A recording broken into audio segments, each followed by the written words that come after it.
안녕하세요 여러분, 반갑습니다. 네, 이번 시간에는 교재 23페이지에 나와 있는 세금의 신고 납부부터 함께 학습하도록 하겠습니다. 여러분, 보통 세금 신고 예를 한번 들어보도록 할게요. 우리가 이제 종합소득세를 가지고 예를 한번 들어보게 되면, 종합소득세 신고에 대한 납부 기간이 언제부터 언제입니까? 5월 1일부터 5월 31일까지 신고 납부를 해야 된다라고 알고 계시잖아요. 물론 이제 성실 사업자 같은 경우에는 이제 한 달이라는 기간을 더 줍니다만, 일반적으로 볼 때는 이제 5월 31일까지 신고하고 납부를 해야 된다라고 말씀을 드릴 수 있어요. 그래서 납세자 입장에서 보면 신고를 하기는 합니다. 언제까지? 5월 31일까지. 근데 신고를 해서 보니까는 내가 너무 작게 과소 신고를 한 거예요. 또는 환급을 청구했는데 너무 과다하게 환급을 받는 경우가 있다라는 겁니다. 그래서 이런 경우에 세무서에다가 납세자 입장에서 다시 수정해가지고 신고를 한다라고 보시면 돼요. 그래서 너무 작게 신고했거나 환급을 너무 과다하게 받았다, 이런 경우에 이제 수정해서 신고를 하게 되는데, 자, 언제까지 할 수 있겠느냐라고 하는 거예요. 언제까지? 세무당국에서, 과세당국에서 결정 통지하기 전까지, 즉 결정에 대한 통지 전까지 가능하다. 근데 잠시 후에 하겠습니다만, 국세를 부과할 수 있는 제척기간 내까지 뭘 할 수 있다? 내가 수정해가지고 신고할 수 있다라고 보시면 됩니다.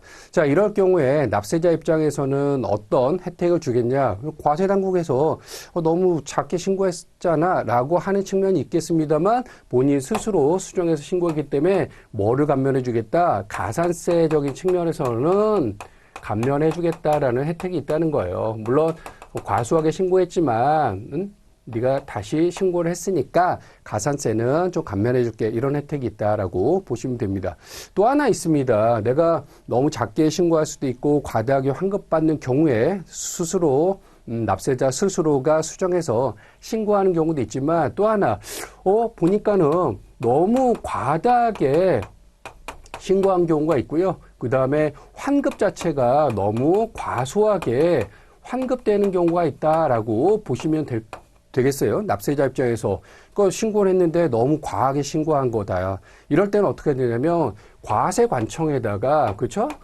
과세관청에다가 어떤 식으로 얘기를 하냐면, 내가 너무 과하게 신고했으니까 정정해서 나에게 그 세금을 부과해 주세요라고 얘기를 합니다. 이런 것들을 뭐라고 하냐면 이제 경정 청구다라고 보시면 되겠습니다. 그래서 다시 정리를 한다면 신고를 했는데 너무 과다하게 세금을 신고했다든가, 그렇죠? 아니면 환급을 받아야 되는데 너무 작게 받았다라고 하게 되면 납세자가 과세관청에다가 독촉을 하는 겁니다. 촉구를 해가지고 다시 정정해서 나에게 제대로 된 세금을 부담하게 해주세요라고 청구하는 게 바로 경정청구다.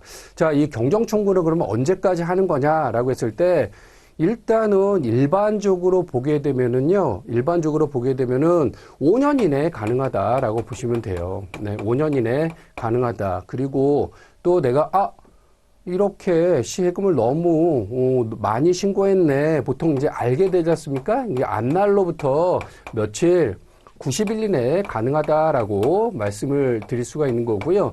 또 경우에 따라서는 후발적인 사유가 발생할 수도 있어요. 그래서 후발적인 사유가 발생하게 되면 이럴 때는 3개월 이내에 경정청구가 가능하다라고 말씀을 드릴 수가 있겠습니다. 자, 여러분, 여기서 한번 다시 정리를 한다면, 우리가 세금을 신고했는데 너무 작게 신고하거나 과다하게 환급받는 경우 납세자 본인 스스로가 수정해서 신고하는 거, 이게 바로 수정신고라고 말씀을 드리는 거고, 너무 과하게 신고하거나 환급을 너무 작게 받았다라고 하는 경우에는 과세 당국에다가 납세자가 뭐한다?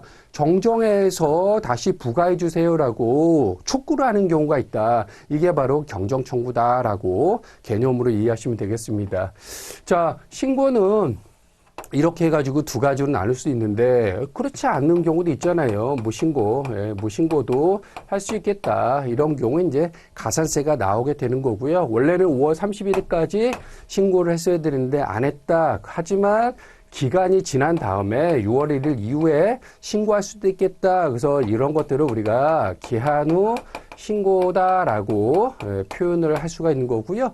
기한 후 신고를 하게 되면은 그래도 가산세, 신고를 안 한 거에 대한 가산세는 그래도 감안해서 조금 감면해 줄게. 이런 혜택은 좀 있다라고 보시면 되겠습니다. 전체적으로 세금 신고와 관련된 내용 말씀을 드렸고요. 교재를 통해서 다시 한번 정리해 보도록 하겠습니다. 자, 여러분 다시 23페이지 보도록 할게요. 자, 01번 보니까 수정신고와 기한 후 신고 이렇게 나와 있고요. 자, 가로 1번 수정신고. 자, 밑줄 한번 긋게요. 수정신고란 이미 신고한 과세표준 및 세액이 산출한 세액보다 과소 또는 환급세액이 과다한 경우에 납세 의무자가 이를 바로잡고자 내용을 정정해서 신고하는 제도입니다. 이게 바로 수정신고입니다. 자, 키워드를 잡아본다면 납세자가 스스로 고쳐서 신고하는 게 바로 수정신고다. 언제 과소하게 신고하거나 과대하게 환급을 받았을 때 하는 거다라고 말씀을 드리고요. 어떤 분들이 할 수 있느냐라고 본다면 법정 신고 기한까지 일단 세금을 신고한 자 또는 기한 후 세금을 신고한 자는 둘 다 가능하다라고 말씀을 드리겠습니다. 자, 다음 페이지 보시게 되면 24페이지에 첫 번째 줄을 보면 부가과세 제도 국세인, 즉 예를 들어서 상속세나 증여세는요, 당초에 신고가 납세 의무를 확정하는 효력이 없기 때문에 수정 신고를 하는 경우에도 납세 의무를 확정하는 효력이 없다라고 했는데, 자, 이게 무슨 말이냐 한번 또 정리를 한번 해보도록 하겠습니다, 여러분. 세금을 납세에 대한 신고 방법이 두 가지가 있다라고 보시면 됩니다. 교재에 나와 있는 거 보게 되면은 교재 표현대로 그대로 볼게요. 부가과세 제도 이렇게 표현이 되어 있는데 요거하고요. 신고 납세 제도 이렇게 두 가지가 있다. 자, 신고납세 제도라는 것은 먼저 말씀을 드리게 되면은 납세 의무자가 스스로 신고를 하면서 세금을 이렇게 내겠다라고 하는 거예요. 예를 들어서 소득세라든가 이런 부분들, 그리고 나중에 하게 될 법인세 같은 경우 이런 것들은 어때요? 개인사업자라든가 근로자라든가 또는 법인사업자 같은 경우에 소득이 발생한 거에 대해서 5월 1일부터 5월 31일까지 스스로 이렇게 신고해서 납부하게 되지 않겠습니까? 이런 것들이 이제 신고 납세 제도라고 얘기를 하고 있는 거고요. 이 부가과세 제도라는 게 이제 정부가 이것들의 주체는 뭐가 되냐면 이제 정부가 확정해서 세액을 결정해주는 작업이라고 보시면 되겠습니다. 그래서 대표적인 게 뭐가 있냐면 상속세하고 증여세가 여기에 포함된다라고 보시면 되겠습니다. 그래서 혹시 수중자라든가 아니면 상속인 입장에서 증여를 받았거나 상속이 일어날 때 세금을 신고하게 되잖아요. 특히 증여 같은 경우는 어때요? 개인 간의 은밀하게 이루어지다 보니까 정부에서 잘 알 수가 없어요. 그렇지 않습니까? 그런데 납세 의무자를 통해 가지고 스스로 좀 신고를 해주세요라고 얘기를 하고 있습니다만 납세 의무자가 신고했다고 해서 그게 결정되는 세액으로 가지는 않는다. 왜? 일단 상속이라든가 증여 같은 경우에는 보시는 바와 같이 부가과세 제도를 가져가고 있기 때문에 정부에서 부과되는 게 확정이 돼줘야 된다라고 얘기를 할 수가 있게 됩니다. 그 얘기를 하는 거고요. 그래서 첫 번째 줄에 부가과세 제도 같은 경우, 즉 정부가 이렇게 확정해서 부과하는 방식을 가져가는 이러한 상속세라든가 증여세 같은 경우에는 납세 의무를 확정하는 효력이 없잖아요. 그러다 보니까 이제 수정 신고하는 경우에도 납세 의무를 확정하는 효력은 없다. 그 표현을 하고 있다라고 보시면 돼요. 자, 하지만 신고납세제도인 국세, 즉 소득세라든가 법인세라든가 부가세 이런 것들의 경우에는 당초에 신고가 납세 의무를 확정하는 효력이 있기 때문에 수정 신고를 하는 경우에는 당초에 신고에 따라 확정된 과세 표준과 세액을 증액해서 확정하는 효력을 가져간다. 중요하니까 밑줄 잘 거두시기 바라겠습니다. 자, 가로 2번 보니까 기한 후 신고해가지고 내용이 나오네요. 기한 후 신고란 법정 신고 기한까지 과세표준 신고서를 제출하지 않은 자가 신고를 안 했다 이거예요. 세금 신고를 안 한 그런 사람들이 관할 세무서장이 세법에 따라서 해당 국세 과세표준과 세액을 결정해서 통지하기 전까지 기한 후 과세표준 신고서를 제출할 수 있겠다라고 볼 수가 있겠습니다. 아까 말씀드린 것처럼 원래는 5월 31일까지 소득세 신고해야 되는데 안 했잖아요. 6월 1일 이후에 아차 깜빡했네. 그 이후에 신고하는 거 일단은 무신고가 됐지만 그래도 기간이 지난 다음에 신고하는 거 이런 것이 바로 기한 후 신고다라고 표현할 수 있게 되는 거고요. 언제까지? 일단 세무서에서 결정해서 부과하기 전까지는 가능하다라고 보시면 되겠습니다. 자, 네 번째 줄 보게 되니까 그러면 기한 후 신고를 하면은 납세자에게 어떤 혜택을 주겠습니까? 뭐 혜택이라기보다는 불이익을 좀 감해주겠다. 그게 이제 가산세가 나오게 되는데 신고를 안 했으니까 가산세는 나올 거잖아요. 근데 가산세에 대한 부분은 어떻게 하겠다? 좀 감해줄게. 그 표현이 이제 네 번째 줄이 나오는 거고요. 하지만 여기 중요합니다. 하지만 수정 신고와 다르게 기한 후 신고를 하더라도 해당 국세의 납세 의무를 확정하는 효력은 있다 없다? 없다라는 겁니다. 왜? 아니 신고를 늦게 했잖아요. 신고를 늦게 하다 보니까 일단 정부에서 확인하는 작업을 하겠다라고 생각을 하시면 되겠습니다. 자, 02번 보니까 이제 경정 청구 얘기가 나오고 있는데 자, 여기서 키워드를 한번 뽑아 보도록 할게요. 키워드로 간다면 자, 첫 번째 줄 경정 청구란 이미 신고한 과세표준과 그 다음에 세액이 산출한 세액보다 뭐하다? 과대하다. 예, 여기 나와 있잖아요. 과다하게 신고하거나 또는 환급 자체가 너무 적게 받았다. 이런 얘기야. 이거 환급세액이 과소한 경우에 과세관청으로 하여금 이를 정정해서 다시 결정 부과해 주세요라고 촉구하는 거. 이게 바로 경정 청구다라고 보시면 되겠습니다. 그래서 첫 번째 줄부터 세 번째 줄까지 밑줄 거두시면 되는데 자, 여러분 다시 한번 정리해 보도록 하겠습니다. 중요한 표현이기 때문에 시험에도 자주 나오고 있고요. 일단 내용 자체가 비슷한데 다르잖아요. 자, 수정 신고에 대한 키워드는 납세자가 스스로 고쳐서 신고하는 걸 얘기하는 거고요. 경정 청구는 뭐다? 과세당국으로부터 이렇게 해주세요라고 촉구하는 거다라고 보시면 되겠습니다. 그리고 아울러서 수정신고는 과소신고와 과다환급이라는 키워드를 가지고 간다면 경정청구는요. 과다신고와 과소환급에 대한 키워드 꼭 좀 기억해 두시기 바라겠습니다.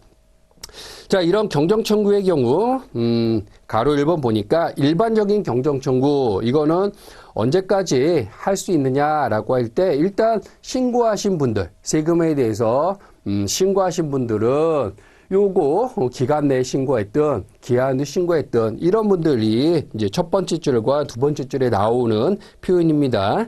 과세표준 신고서를 법정 신고 기한까지 제출한 자 및 기한 후 과세표준 신고서를 제출한 자는 과세표준 및 세액을 과대에 신고하거나 환급세액을 과소 신고한 경우 그렇죠? 네.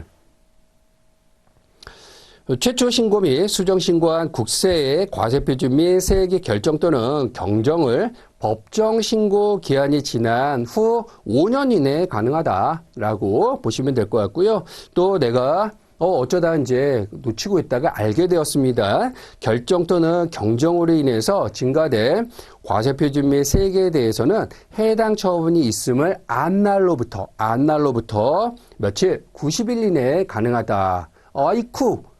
아이쿠, 이제 알았네. 그렇잖아요. 아이쿠. 그래서 안날로부터 90일, 이거 꼭 좀 체크해 두시고, 이거와 대비적인 게 25페이지, 가로 2번에 보시게 되면 후발적 사유로 인한 경정 청구 기간이 나온단 말이에요. 이 두 번째 줄 보게 되면 다음의 사유가 발생하였을 때 일반적인 경정 청구 기간에도 불구하고 그 사유가 발생한 것을 안날로부터 몇 개월이라는 거예요? 90일이 아니라 3개월 이내에 결정 또는 경정 청구할 수 있다라고 말씀을 드립니다.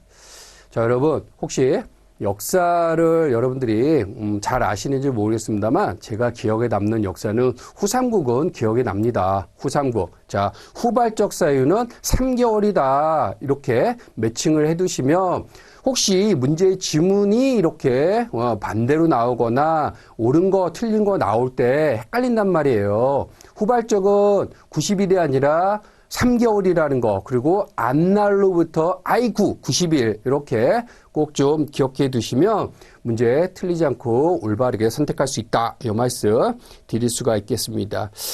자, 다음에 그 사유는요, 1번부터 5번까지 쭉 나와 있는데, 그건 여러분께서 한번 읽어보시면 되겠습니다. 자, 03번. 가산세 이렇게 나오고 있는데, 가산세는요, 신고를 안 한 거에 대한 가산세가 나오거나, 또, 납부도 안 하게 되면 납부를 안 한 거에 대한 가산세가 나온다. 이렇게 보시면 되겠습니다.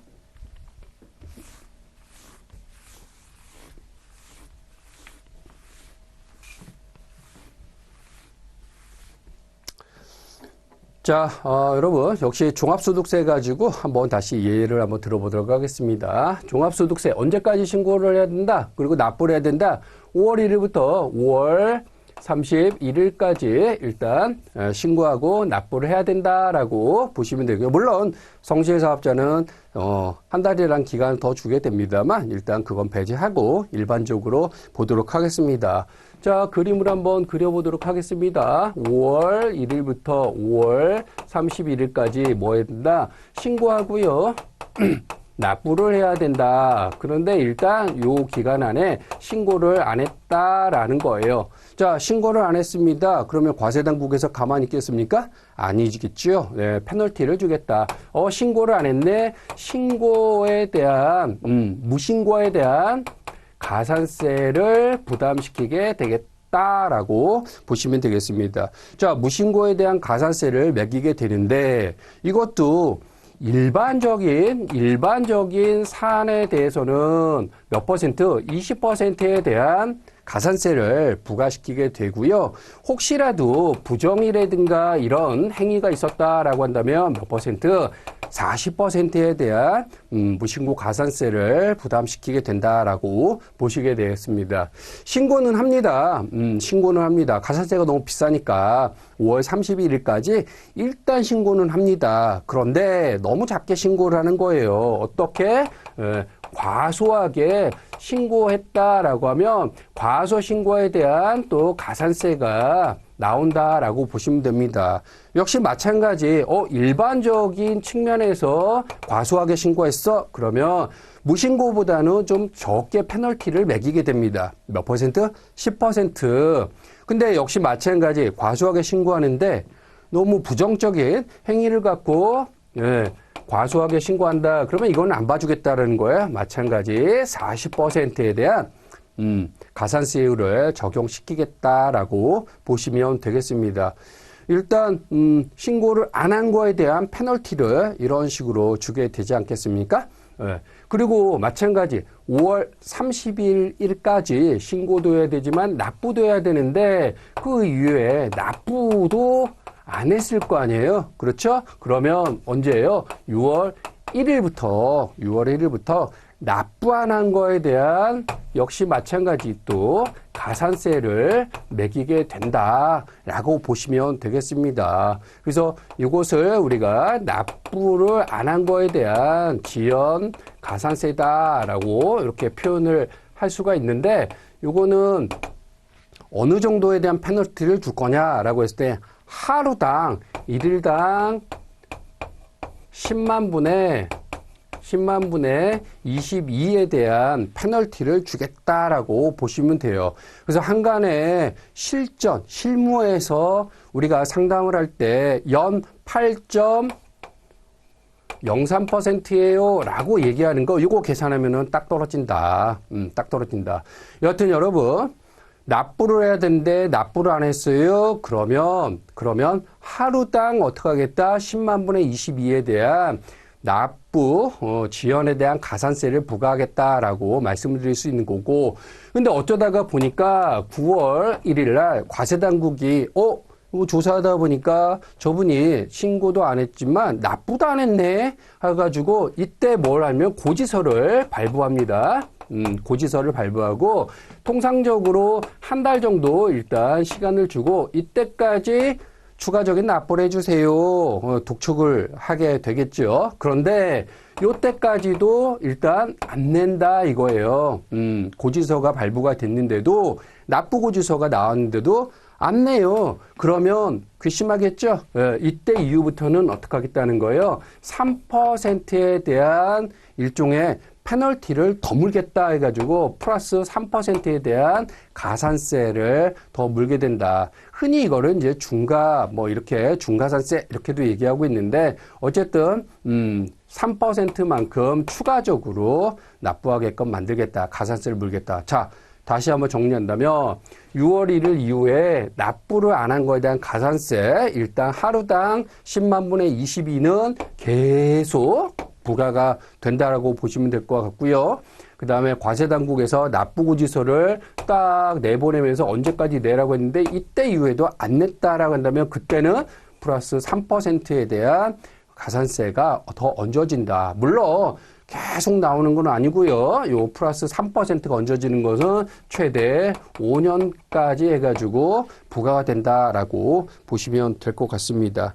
자, 그 내용이 가산세와 관련된 내용이다라고 말씀을 드리면서 교재를 통해서 다시 한번 또 정리를 해보도록 할게요.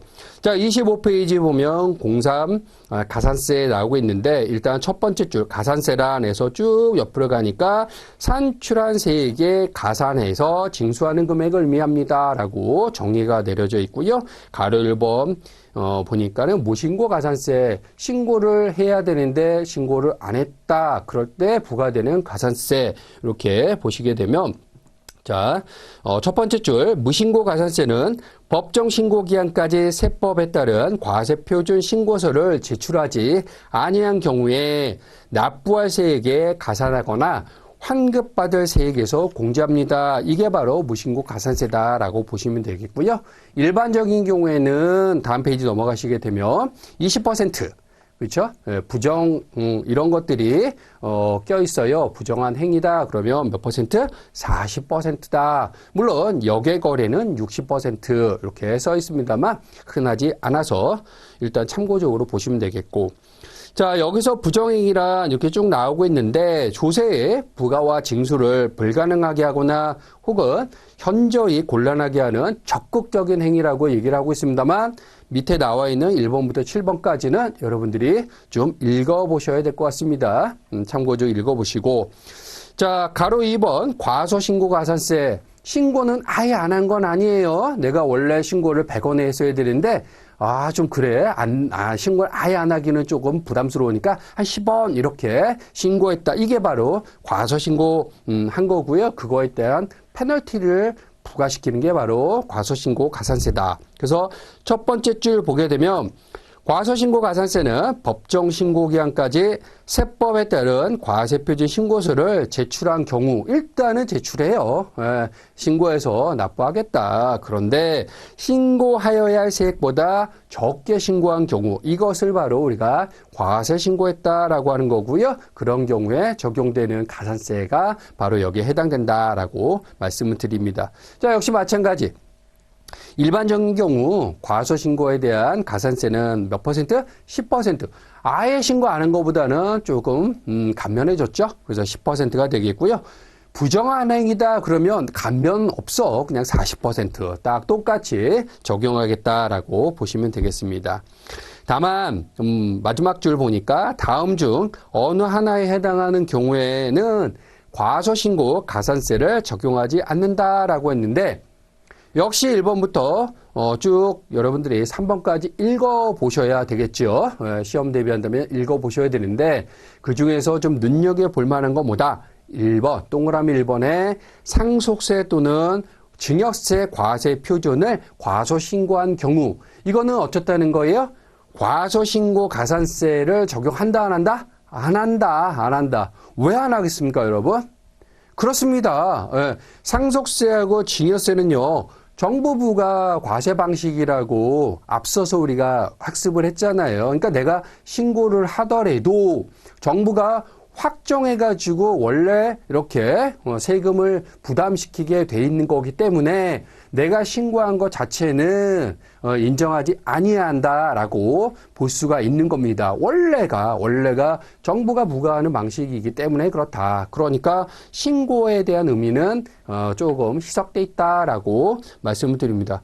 그러면 여러분 상속세, 증여세 왜 신고를 할까요? 어차피 정부에서 이렇게 부과하는 방식인데 그렇습니다. 신고하게 되면 그래도 정부가 하는 일에 부담을 좀 줄여줬잖아요. 그래서 신고세액공제 지금 보면 3% 내가 100원에 대한 세금을 증여세 상속세를 낼 거를 3%를 깎아주니까 그나마도 괜찮다라고 말씀드릴 수 있겠습니다.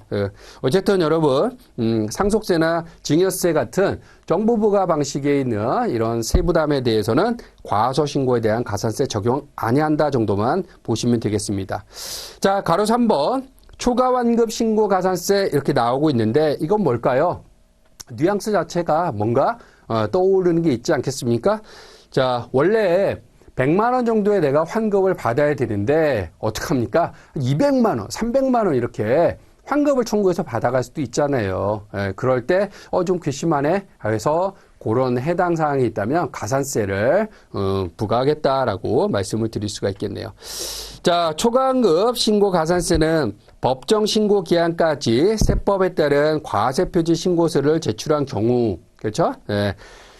세법에 따라 신고 납부할 세액을 납세자가 환급받을 세액으로 신고하거나 또 신고하여야 할 환급세액을 초과하는 경우에 이런 경우에 이제 부담시키는 게 바로 가산세, 초과환급 신고 가산세다라고 보시면 되겠습니다. 그래서 그 아랫줄 보니까 일반 초과환급 신고 가산세액과 부당 초과환급 신고 가산세액을 납부할 세액에 가산하거나 환급받을 세액에서 공제한다라고 밑줄 거두시면 되겠네요.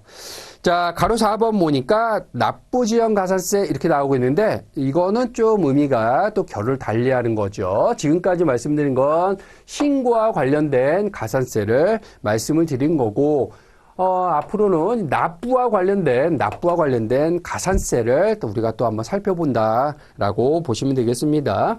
신고 가산세 있고 납부 가산세 있고 두 가지가 있다라는 거 정리해 두면 될 것 같고요. 자, 두 번째 줄 보게 되니까 법정 납부 기한까지 국세에 납부를 하지 않거나 납부해야 할 세액보다 적게 납부한 경우에는 다음의 금액을 가산세로 하겠다라고 하는 거예요. 납부를 안 한 거에 대한 가산세를 하겠다. 그래서 A번을 딱 봤을 때 납부하지 아니한 세액들은 과소 납부분 세액에다가 그 아래줄 내려와서 오른쪽에 보니까 몇 퍼센트 이자율을 부담시킨답니까? 하루에 10만 분의 22 이거에 대한 걸 부담시킬 거야. 연으로 따지게 되면요. 연 8.03%에 대한 납부지연 가산세가 달라붙게 된다라고 말씀을 드릴 수 있는 거고요.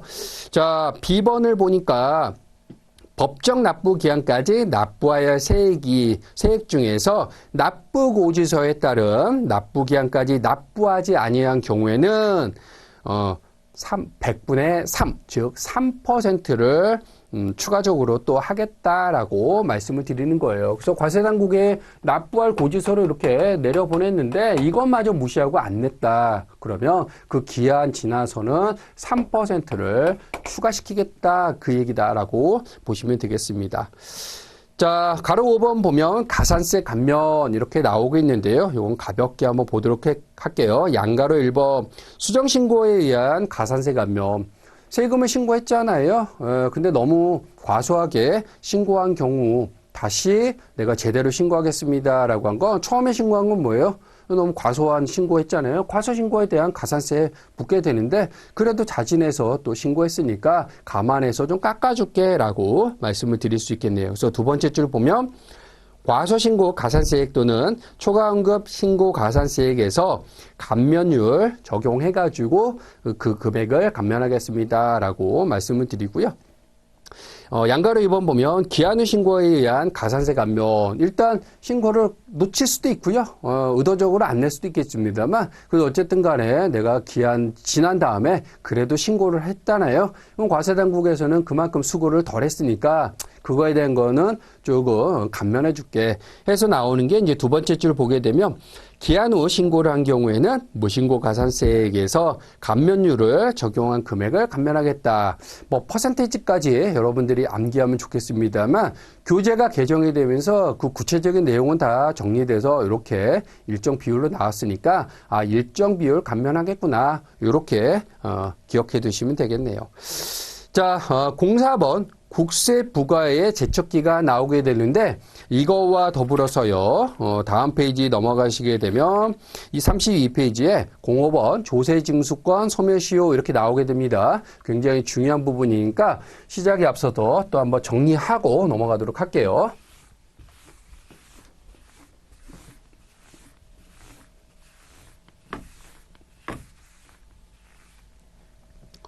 자, 국세 부과 제척 기간이라는 게 어떤 게 있느냐라고 먼저 본다면 일단 교재부터 밑줄 한번 긋고서 전체적으로 한번 정리 한번 해보도록 할까요? 자, 페이지 29페이지 가로 1번 국세 부과 제척 기간의 개념 나오고 있는데요. 자, 부과란 과세관청이 납세 의무를 확정하는 절차를 의미하며 제척기간이란 권리의 법정 존속기간을 의미합니다. 밑줄 한번 거두시기 바라고요. 그거보다 더 중요한 건 즉 국세 제척기간이란 과세관청이 결정, 경정결정 그리고 부과 취소 등을 할 수 있는 법정기간을 의미합니다. 다시 말하면 어떤 얘기냐면 세금을 부과할 수 있는 기간이다라고 보시면 되겠습니다. 세금을 부과할 수 있는 기간이다. 자, 여러분 예를 한번 들어볼게요. A라는 납세자가 있는데 소득세를 어떻게 해요? 아예 안 낸 거예요. 네, 신고도 아니하고요. 아예 그냥 안 낸 겁니다. 이 상태로 쭉 갈 수가 있는 거잖아요. 사실은 뭐 국가도 정부에서도 과세당국에서 모르게 되면 세금을 추징할 수는 없는 거니까 그렇지 않습니까? 그런데 어느 순간에 저 사람이 A가 소득세를 안 냈네? 알게 되는 시점이 있을 거 아니에요? 그렇지 않습니까? 그래서 그 시점에서 어느 일정한 시점에서 세금을 부과를 할 수가 있는데 부과가 가능하게 되는 건데 요 세금이 부과가 가능한 요 기간이 바로 우리가 뭐라고 한다? 국세를 부과할 수 있는 기간이다라고 하는 거예요. 그걸 다른 말로 국세 부과 제척 기간이라고 표현을 할 수가 있는 겁니다. 이해가 되십니까? 자, 그래서 이 시점에서 일정한 시점에서 이분한테 A라는 사람한테 소득세를 부과를 시킵니다. 그러면 저 A가 이때부터 어떻게 합니까? 세금을 납부를 해야 되는데 그냥 또 버티는 거예요. 버티게 됩니다. 버티게 되니까 과세당국 입장에서는 한 번만 세금을 딱 부과시키고 난 다음에 그 다음에 관리를 안 하는 거예요. 그러다 보니까 그래도 세금을 안 내? 라고 보아지니까 일정 시점 동안에 자꾸 세금을 징수할 수 있는 이런 권리를 가져간다. 이것들이 뭐라고 얘기하냐면 국세에 대한 징수권이다라고 얘기를 한다라고 보면 돼요. 그러니까 국세를 징수할 수 있는 권리를 가져가게 되는 기간이다라고 보시면 되는데 어떤 말씀을 드리고 싶냐면 그렇다고 해서 이 납세 의무자가 세금을 안 낸 거에 대해서 평생토록 무제한으로 정부가 이거를 계속 걷어들이겠냐? 그거는 할 수 없다. 그 국세를 부과할 수 있는 제척기간이라는 게 있다. 즉 다시 말하면 일정 기간이 지난 시점에서 알게 됐다고 하더라도 세금을 더 이상 부과할 수 없어요 라고 하는 거고요. 또 하나 세금이 부과를 시켰는데 그럼에도 불구하고 안 내요. 근데 정부가 계속 징수에 대한 의지 없이 그냥 또 시간이 흘러갈 수 있잖아요. 일정 기간이 지났을 때는 징수권도 소멸이 돼버린다라고 얘기한다라고 보시면 되겠습니다. 그래서 두 가지 개념 여러분들이 잘 좀 기억해 두셔야 되겠다. 하나는 국세를 부과할 수 있는 제척기간이라는 게 뭔지, 그리고 또 하나는 국세에 대한 징수권이 있는데 그거에 대한 소멸시효라는 게 뭔지, 이 내용에 대한 개념을 여러분들이 좀 알아두셔야겠다라고 말씀을 드릴 수가 있겠습니다. 자, 지금까지 말씀드렸던 내용을 우리 교재를 통해서 다시 한번 밑줄 그어보도록 할게요. 자, 29페이지 보니까 04번 국세 부과의 제척기간 나오지 않습니까? 가로 1번 국세 부과 제척기간의 개념에서 국세란 과세관청이 납세 의무를 확정하는 절차를 의미하고 있고요. 그 다음에 제척기간이란 권리의 법정 존속을 의미한다라고 볼 수 있고, 즉 국세 제척기간이란 과세관청이 경정 결정, 그 다음에 부과 취소 등을 할 수 있는 법정 기간이다. 즉 세금을 부과할 수 있는 기간이다라고 말씀을 드렸어요. 따라서 중요합니다. 따라서 부가제척 기간이 만료된 날 이후에는 과세관청에서 조세를 부과할 수 있는 부과권을 더 이상 행사할 수 있다 없다? 없다. 일정 기간이 지난 다음에 이 사람이 세금을 안 냈네라고 안다고 하더라도 국세를 부과할 수 있는 권리가 사라져 버렸다라고 말씀을 드립니다.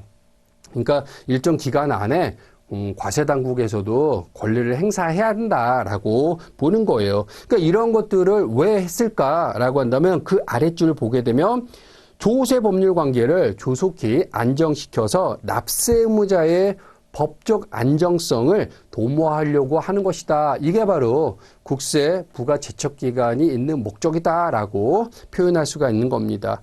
그래서 이러한 조세 부과의 제척 기간에는 기간의 중단과 정지가 허용되지 않는다라고 했는데 이거는 국세 징수권에 대한 소멸 시효하고 같이 맞물려 가지고 있다. 다시 한번 말씀을 드릴게요. 일단 밑줄만 잘 거두시기 바라겠습니다. 자, 가로 2번 보니까 국세 부과 제척 기간의 기산일 이렇게 나오고 있는데, 그러면 언제부터 국세를 부과할 수 있는 기간으로 우리가 산정할 것이냐라는 건데, 그게 바로 이제 기산일이거든요.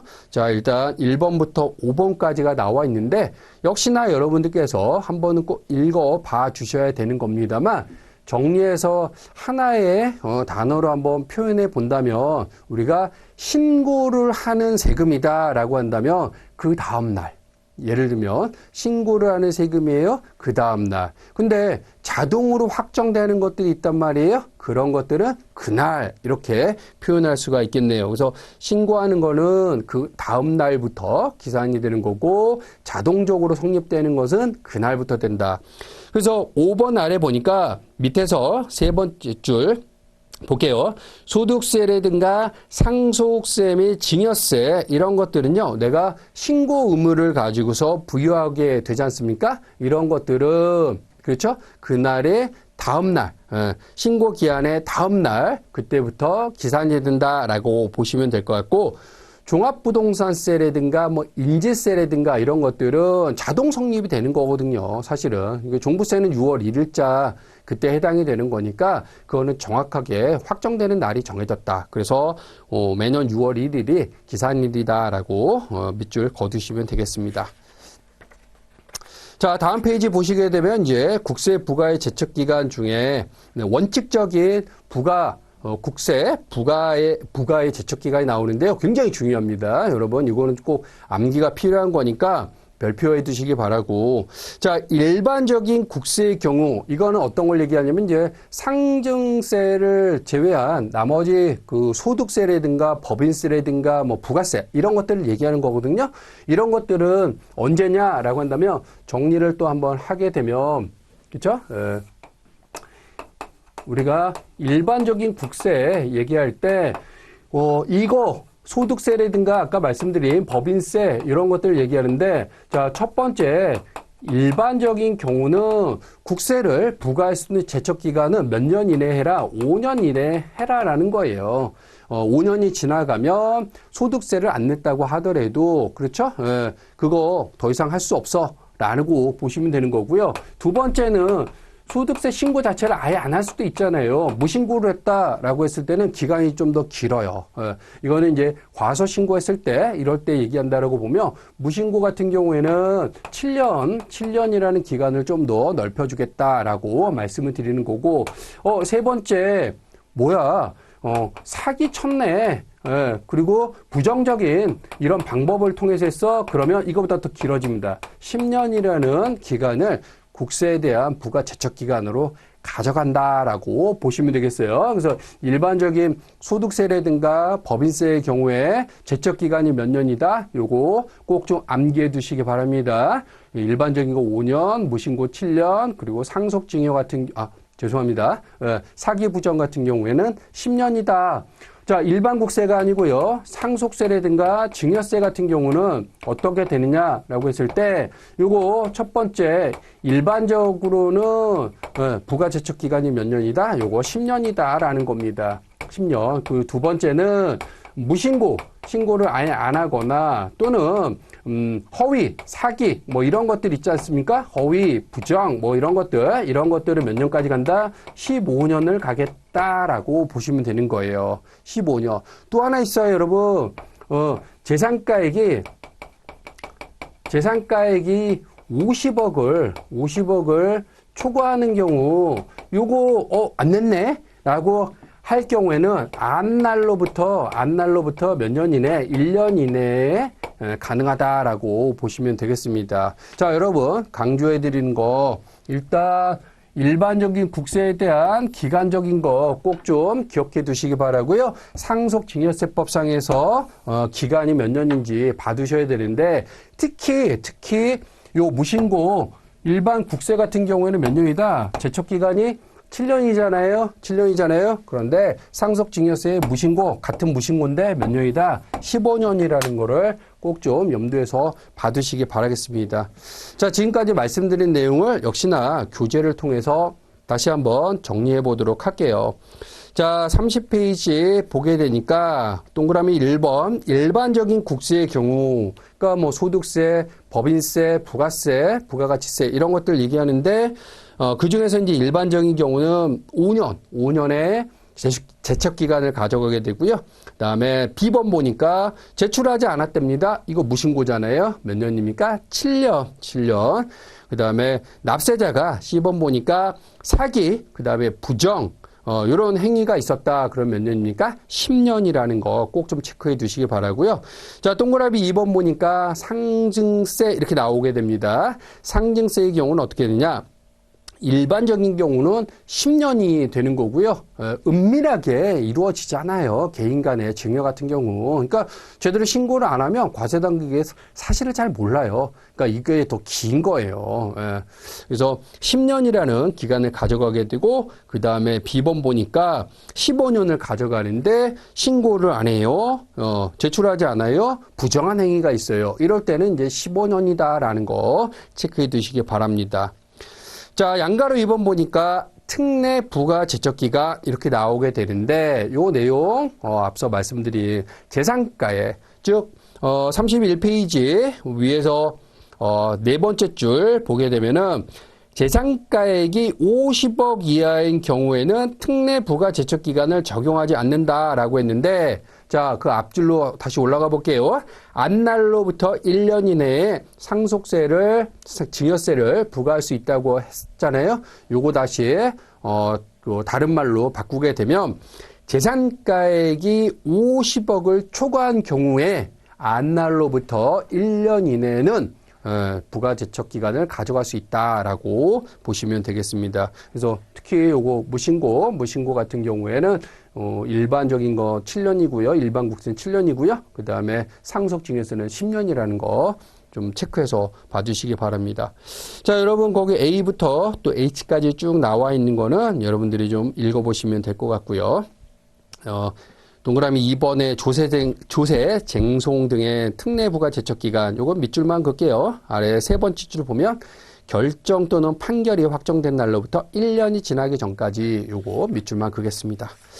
자, 다음 페이지 보시게 되면 이제 조세 징수권 소멸시효 이렇게 나오지 않습니까?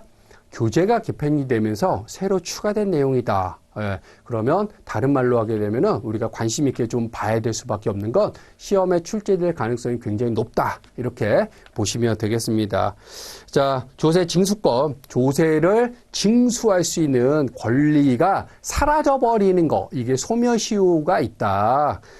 내용인데, 자, 첫 번째 줄부터 볼게요. 조세 징수권 소멸시효란 과세관청이 조세 징수권을 일정 기간 동안 계속해서 그 권리를 행사하지 않는 경우 그 조세 징수권을 소멸시키는 제도다라는 겁니다. 다시, 자, 세금을 부과시켰어요. 그런데 한 번만 부과시켜 놓고서 징수가 되는지 안 되는지 관심 없이 그냥 넘어갈 수도 있자는 거잖아요. 그렇게 관심 없이 넘어가는 일정 기간이 넘어가게 되면 그 이후에는 이 징수할 수 없겠다. 이게 바로 조세 징수권에 대한 소멸시효가 만료가 됐다라고 표현이 되는 거예요.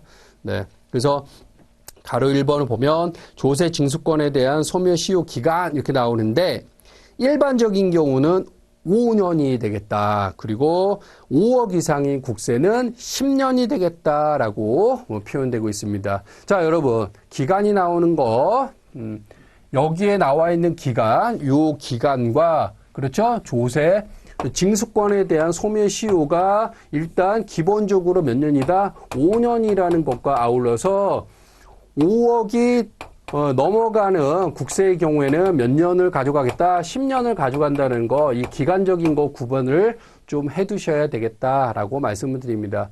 문제가 어떻게 나올 수 있겠습니까? 조세, 국세에 대한 조세 징수권에 대한 소멸시효는 7년이다. 그럼 맞아요, 틀려요? 틀리다. 예, 5년이라는 거. 그리고 5억을 추가하는 국세다. 5억을 넘어가는 이상인 국세인 경우에는 몇 년이다? 10년이라는 거. 요거 체크를 좀 꼭 해두시기 바라겠습니다.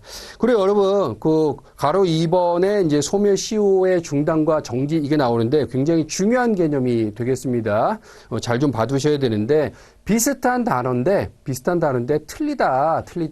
자, 어떤 게 틀린지 한번 보도록 할게요.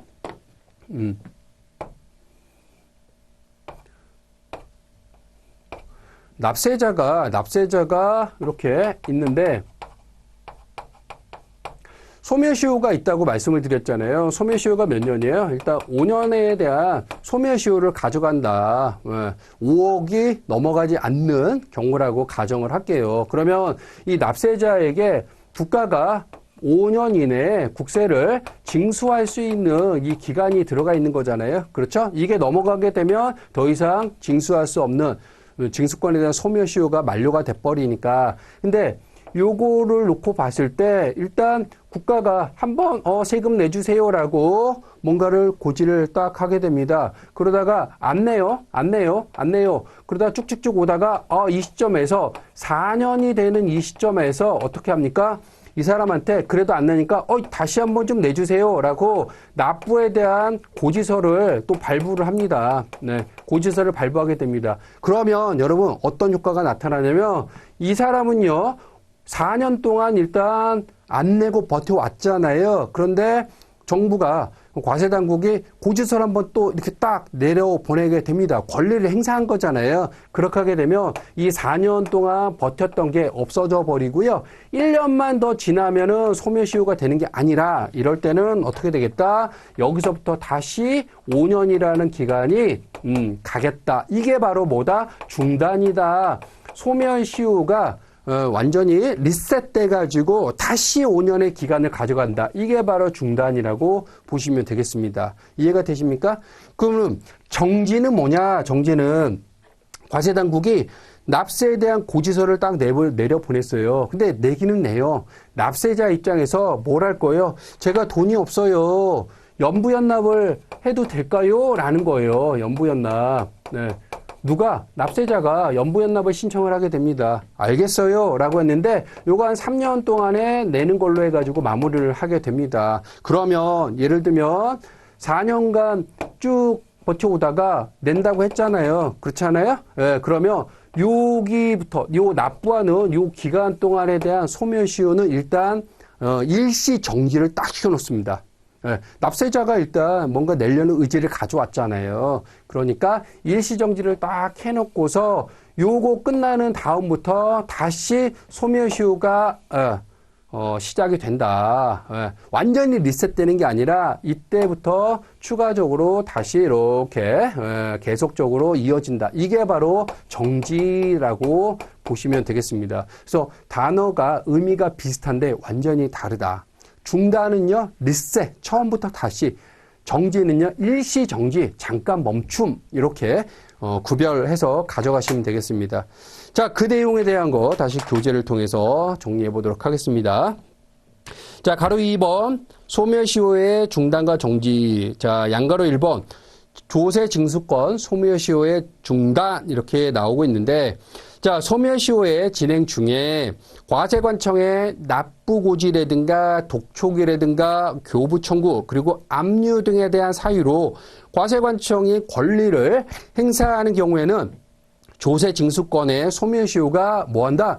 정지가 아니고요. 중단된다. 중단된다. 그냥 리셋된다. 리셋된다. 처음부터 새로 시작된다. 이렇게 보시면 되겠습니다. 그래서 아랫줄 보게 되면 새로 진행하며 다시 소멸시효 전체 기간을 진행해야만 소멸시효가 완성이 됩니다. 라고 말씀드릴 수가 있겠습니다.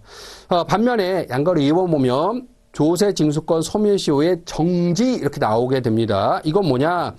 과세관청이 조세징수권을 행사할 수 없는 사유가 발생하면 그 기간만큼 소멸시효의 완성을 유예하겠다라는 거예요. 그러니까 납세자가 뭔가 행사를, 액션을 취하게 되면 그 기간만큼은 유예시키겠다. 그래서 이게 마무리가 되면 그때 다시 그때 이렇게 그때부터 또 시작이 된다라고 보시면 되겠습니다. 그래서 분납기간, 납부고지의 유예, 그리고 압류 유예 기간, 연부연납 기간 이런 사유로 인해서 소멸시효가 정지예요. 중단이 아니고 정지되는 경우 이미 진행된 소멸시효의 효력은 잃어버리지 않고 그 사유가 종료된 후에 잔여 기간만 진행이 되면 소멸시효가 완성된다라고 보시면 되겠습니다. 자, 다시 정리해보면 중단은요. 과세관청이 무언가 액션을 했을 때 리셋된다. 네, 다시 새로 시작된다. 정지는요. 납세 의무자가 무언가 행동을 했을 때 그 기간만큼은 일단 일시 정지시키겠다. 그리고 끝나고 나면 그때부터 다시 이렇게 잔여 기간 동안 진행시키겠다. 이렇게 개념을 가져가시면 되겠습니다. 자, 이번 시간에 한 내용 굉장히 중요한 부분들이 많이 들어가 있기 때문에 다시 한 번만 복습을 통해서 학습해 주시기 바라고요. 잠시 쉬셨다가 다음 또 이어가도록 하겠습니다. 수고하셨습니다.